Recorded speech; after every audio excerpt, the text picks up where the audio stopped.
Good evening, you're watching News Night, and today our topic of discussion is what's going to happen in Houston very, very soon when Prime Minister Modi goes to address a gathering of what we are being told could be as many as 50,000 NRIs, Indo-Americans, if you will, who will be attending and have registered for his Howdy Modi event in Houston, Texas.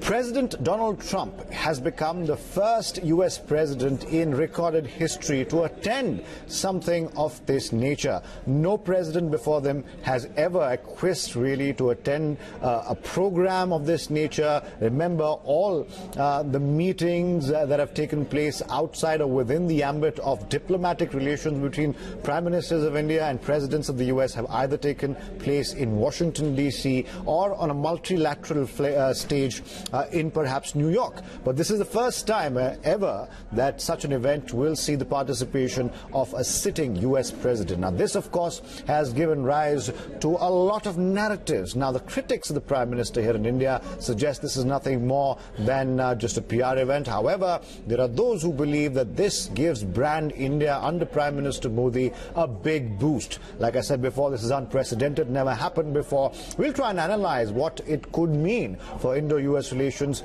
especially at a very, very sensitive juncture in our history. Before we get to our guests, we'll take a look at the reactions we've got on this development. Here are some of these reactions. Trade का तो मसला हल नहीं हो रहा America से हमारा, मगर स्टेज तो आप दोनों एक साथ शेयर करेंगे। अजीब और गरीब मामला है, ट्रेड का मसला हल ही नहीं हो रहा। यूएस और चाइना का जो ट्रेड का मसला है उससे हमारे कंट्री के इकोनॉमी पे उस पर इफेक्ट पड़ रहा है। अफगानिस्तान में यूएस क्या करने वाला है नहीं मालूम, मगर हमको भी इससे खतरा लायक है। मगर आप स्टेज शेयर कर रहे हैं, ठीक है, करिए। Mr. Modi has become very close to Mr. Donald Trump, and it is not a question of personal relationship between Mr. Modi and Trump. It is question of India's foreign policy, and we expect country should pursue an independent foreign policy. Now, India is coming under pressure from US, succumbing to the pressure from US, and there is tilt in our policies. Trump is also making use it for his own purpose. So he is also a politician. He is making use for his own purpose. There are a lot of Indians there.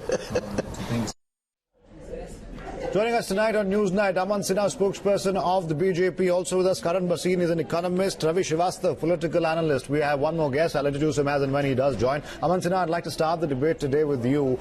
Despite what people are pointing out, that there is a 3 million strong Indian diaspora in the U.S., all of whom will vote in the upcoming U.S. presidential election next year. Having said that, and despite all of that, a sitting U.S. president attending an event of this nature, showing his support to not just the Prime Minister of the country, but the country itself, is quite in itself unprecedented, and I would say is nothing short of a diplomatic coup for India and Prime Minister Modi. Would you not agree?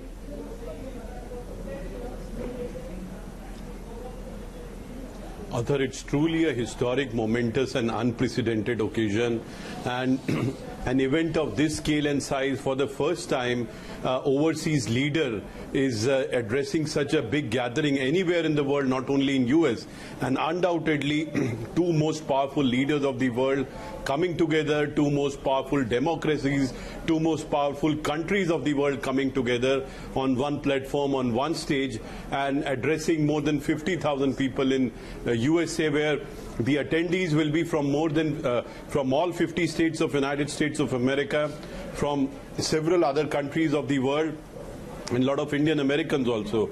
So undoubtedly, by any stretch of imagination, this is truly unprecedented. For the first time, US President is coming to event of an Indian Prime Minister, or for any Prime Minister for that matter. and it only goes on to reflect the kind of prowess and influence that India exercises today, the kind of prowess and influence that Prime Minister Narendra Modi ji's leadership has today. Okay. And truly, Prime Minister Narendra Modi ji and India is being recognized as a true global superpower. Right. And Prime Minister Narendra Modi ji is certainly the top global leader, and entire world looks towards him Now, okay, for his guidance at this his point, leadership. Aman, I would and like to therefore involve... it's a moment of pride for the entire country. Sure, at this moment I'd like to involve Ravi Srivastava as well. Ravi Srivastava, now, despite our Yes, sir. internal differences, despite the criticism towards the Prime Minister internally, one has to agree today that this is nothing short of a diplomatic coup, not just for the Prime Minister but also for the country. Like I said before, this has never happened before, and even if, let's believe for a second, Donald Trump has his own motivations, despite all of that, the fact that he agreed to attend such an event, he'll be addressing a 50,000 strong Indian diaspora gathering there, that in itself is an achievement, wouldn't you say? Other, there is undesirable media hype, euphoria, and all these things created around this visit. This is nothing unusual. The fact is that Mr. Modi has visited there twice, in September 14, again in 2016, and without any tangible benefit to India. Can the friend sitting here from the ruling party tell me that what is the benefit to India by these two visits? Nothing. Not one. The Indians are losing jobs there. The spouses are losing jobs there. One The second. H-1B visas have been reduced. I'll let you respond also. Over and But above, I also what want to make an say, intervention, America Ravi ji. has put up. Ravi, I just want to ask you... I did not interrupt you. No, fair That enough, fair enough. sanctions He's not against interrupting you, India, sir. Which are harmful. India's export is suffering. Okay, And Ravi these Srivastava... people are not addressing those things. Mr. Srivastava, Mr. Srivastava, can I just intervene for a second? I see your point, sir. This is not a government event. I see your point, This is sir. a private event. I see your point, sir, but let me ask you a counter question. If you say that nothing tangible has been achieved in the past two visits, don't you think at this juncture, after a big move has taken place internally, I'm talking about, of course, Article 370 in Kashmir, when India needs all the diplomatic support and help it can need internationally, at such a moment, when the sitting US President of the United States decides to take part, participate and show his confidence really in his good friend Narendra Modi, don't you think that in itself is a big message to world leaders, at least in the diplomatic stage where the US firmly stands? Don't you think that's an achievement? Don't you think that's a tangible at least? Some of your commentator has rightly said it, that Donald Trump is also a politician and he is also facing an election in 2020 November. No, agreed. I agree that. Also Sir, I agree. For him to address the Indian diaspora. I agree there. Trump might have his own motivation. But don't take away. Raviji, Trump, look, what I'm saying, Raviji, I'm only saying that Trump could well have his own motivations, no doubt about that. But can you take away from the fact that this goes out across the world as a message of solidarity with India and its sitting Prime Minister? Does that not indicate that the current administration, which might not be there in power tomorrow in 2020, but that's a separate question, the current administration believes that siding with India, showing a very public show of support for India and the Indian Prime Minister, does that not affect India's standing globally? And I'm talking about in terms of a positive, not a negative.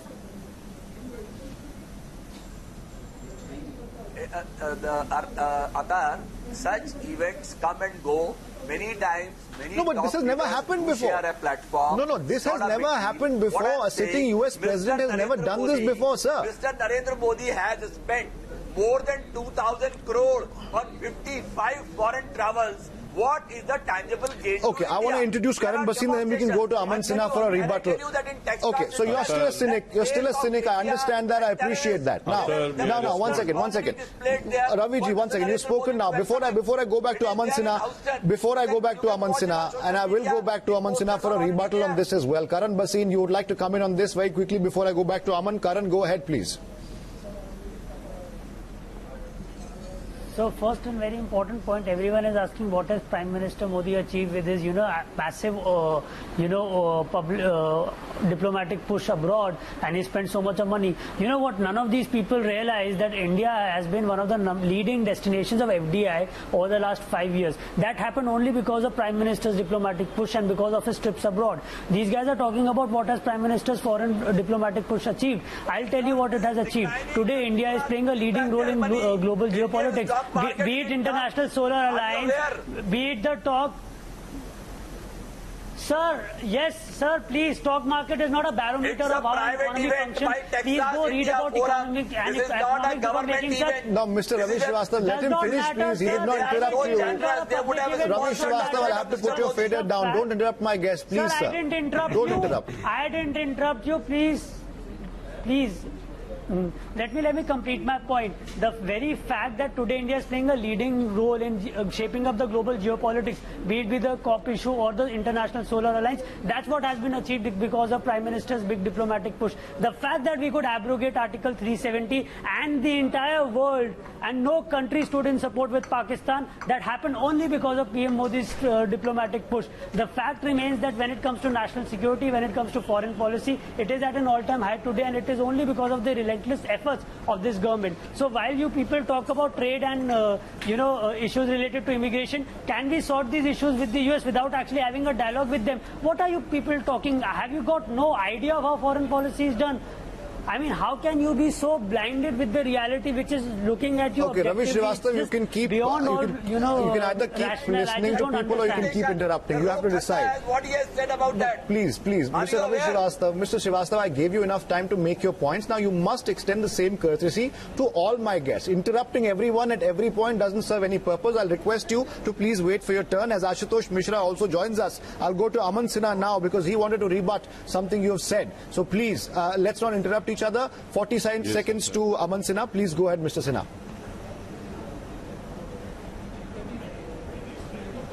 No, Athar, my esteemed panelists from the other side would never understand the remarkable contribution that Prime Minister Narendra Modi ji's leadership has provided to India in today's geopolitics. Today, India is widely acknowledged as a global superpower, and world looks towards Prime Minister Narendra Modi ji for his inspiring and visionary leadership. Clearly, when India's prowess is being acknowledged, when India is being recognized as a global superpower, there will be some people out of their pathological hatred, they will not be able to digest that success of India, and that is for them to decide what they wish to do. But clearly, Athar, this is a testimony to the fact that entire global community acknowledges the emergence of India as a true global superpower and emergence of Prime Minister Narendra Modi ji as one of the top global leaders. Okay. And clearly, this is not a courtesy or anything which... No, may I just complete? This is not something which President of USA has ever extended to any state head, going to meeting of another state head. And let me also say, Athar, that this is the biggest meeting for any overseas leader anywhere in the world, globally. Okay. And therefore, by any stretch of imagination, it's a remarkable event. It will go towards fostering and strengthening ties with USA, and these are the two top, most powerful leaders of the world coming together. Fair enough. Point taken. Most powerful countries of the world coming together. Point taken. And two most vibrant democracies coming together. I think entire India, for entire India and for entire world, okay. It's a Point taken, moment sir. of Point pride taken. for all of us. I want to go across to Ashutosh as well before I come back, and I will come back to you, Mr. Srivastava. But let me ask Ashutosh Mishra here, and at the cost of repeating myself, Mr. Mishra, we have our internal differences, and by we, of course, I mean we as a country, about how the Prime Minister is going about their job, about his job, etc., etc. But can you take away from the fact that this has never been done before? Even if you factor in, and I am one of those people who does factor this in, that Donald Trump has his own internal compulsions. 3 million Indian Americans living in the US are all voters, and there's an election year coming up next year.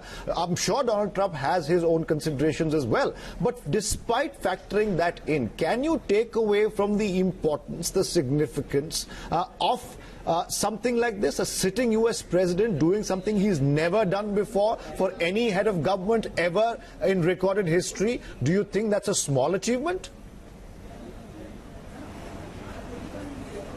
there are 2-3 things which I would like to say, Athar. First of all, the ignoramuses here don't seem to have heard of the non-aligned movement. India has been recognized as a global power for ages, and just, I mean, because they might not have read it at their shakhas, doesn't mean that this is the first time India is getting recognized as a global superpower. Number one. Number two, coming back to Trump, Trump has this, as you rightly pointed out, he has his political compulsions why he is coming to Houston. Plus, let's remember, he is the guy who bracketed Narendra Modi with Imran Khan. He said both of them are gentlemen. Now, this is a demotion for Mr. Modi, who is head of a growing nation compared to Pakistan, which is going around the world with a begging bowl. It's in financial crisis, and we are a growing economy. So, saying that Mr. Trump always has good things to say about India. No, but Mr. Mishra, aren't you conveniently removed the GST, but Mr. Mishra, if you allow me, sir, if you allow me on that last point, Ashutosh ji, if you allow me on that last point, sir, aren't you conveniently leaving out the fact that when Imran Khan went on an official visit to the US, nobody from the Trump administration came to even receive him? Contrast that with Prime Minister Modi's earlier visits. The difference is there's a world of a difference. So clearly, if in one sentence he mentioned Imran Khan and Narendra Modi together, doesn't really mean that he equates them both as political leaders. When the Prime Minister goes, the Indian Prime Minister goes, he's accorded full protocol. And when Imran Khan goes, nobody comes up to even greet him there. Athar, we have to get over this complex where shaking hand with a white man or is considered to be a great thing that he touched the white US president, so it's something very big. And stop comparing ourselves with Pakistan. No, what I is agree. Pakistan in front of us? No, I mean, comparing yourself you to Pakistan is like someone living in a Haveli comparing himself No, one second. with I want to make one thing very clear. Now, I want to make one thing very clear. Ashutosh, one second. I think you misunderstood me, sir. I am not one of those people who thinks shaking a white man's hand makes you great. I am completely against that ideology. What I was trying to highlight to you, sir, is because you mentioned the fact that Imran Khan and Narendra Modi, both their names are taken in the same sentence. So, since you made an analogy, I also made the analogy of the Pakistani Premier going to the US and not being accorded the protocol the Indian Prime Minister is making. Point number one. Point number two, sir. Mr. Mishra, do you really want to believe that this is a small achievement given the fact that this has been never done before? As I said, factor in the fact that Donald Trump might have his political compulsions, but to pull this off, to convince Donald Trump to attend this Houston gathering, something of this nature, is nothing short of a diplomatic coup. Or whether something comes out of it or not, I can't speculate. But at least getting the president there is in itself an achievement. That's my basic premise, sir. So the problem here is that getting yourself aligned too much with Donald Trump, one thing that we have to realize that in the US, President Trump and Prime Minister Modi both have this image of being anti-minority. And Tulsi Gabbard, the Congress woman, has decided not to attend this. This is first of all being organized by a private organization. And Senator Ro Khanna, who is again a Hindu in US, he has specifically spoken against the Hindutva propagated by BJP and RSS. And he says, and I mean there is a stream of thought which says that by aligning with Trump, Indians are actually sort of alienating other minorities in US. So it's when you do a cost benefit analysis, the benefits are very few and the cost we are trying to Karan wants to respond. Karan must respond to those 2 points. Those 2 points. No, fair enough. You made a point, sir. You made a point. I agree. There are individuals of Indian origin, Hindu Americans, so to say, if you keep Tulsi Gabbard apart, who do not. Yes, Karan. Yes, Karan. Respond to that particular point that Mr. Mishra made in the last part of his statement. Yes. Yeah. First point on non-alignment, well, the fact that we just bought S-400 missiles from Russia, despite US objecting to it, shows that, we are still as non-aligned as before, and we are pursuing Indian interests and not going under anyone's pressure. So your entire, hypothesis that we are tilting one way, that is a logical fallacy. As far as the second narrative is concerned, I don't think, we need to see what American Congress members are saying about our Prime Minister, when the fact remains that India unanimously elected him across all regions in this country. Even in Muslim dominated seats, he won, and BJP won with a higher than previous vote share. So this entire narrative that he's anti-minority is a construct that has been constructed by the likes of you, which has been rejected by India. It was rejected in 2014. It was rejected again in 2019. So when will you people accept that your entire false delusions are wrong, and when will you guys come out of it? And why are you looking at your hypothesis being validated by Americans when you yourself believe that we don't need a white man's handshake to feel so great about yourself? The fact that you are looking at what they're saying to validate your hypothesis only reaffirms that you have a strong inferiority complex and you're not confident about your hypothesis. Okay, very quickly, and that's my limited point. Ravi Srivastava, then I'll come to Aman Sinha after that. Please maintain this order. Ravi Srivastava, please go ahead, sir. Same point. These BJP spokesperson and supporter, they were talking when Donald Trump said that I am ready to mediate between the India, Pakistan, the Kashmir issue and all that. These people were calling Trump as a liar, a criminal and a joker. And today they are, gung-ho that he is coming on the stage with Mr. Modi. I think they should know their language very well first, that where they place Mr. Trump. How? And the kind of reception Mr. Modi is going to get over there, the Tulsi Gabbard case, which is her election is funded by the RSS only. This is what is alleged. The other fellow, Ro Khanna, mentioned about the minorities and the kind of Sikh people, the kind of posters they have put up in Houston already. These people should know that what welcome Mr. Modi is going to get. Okay. This is limited point of order here. I want to ask Aman Sinha on this limited point, sir. Raviji, you made your point. So you made your point. Aman Sinha, respond to that limited point of when Donald Trump made that statement. All BJP spokespersons, many supporters of the Prime Minister here in India and abroad had ridiculed President Trump. Today, this is the same person we are trying to portray, at least some of the people in the country are trying to portray as perhaps India's greatest friend, Prime Minister's greatest friend. Isn't there a hypocrisy in that?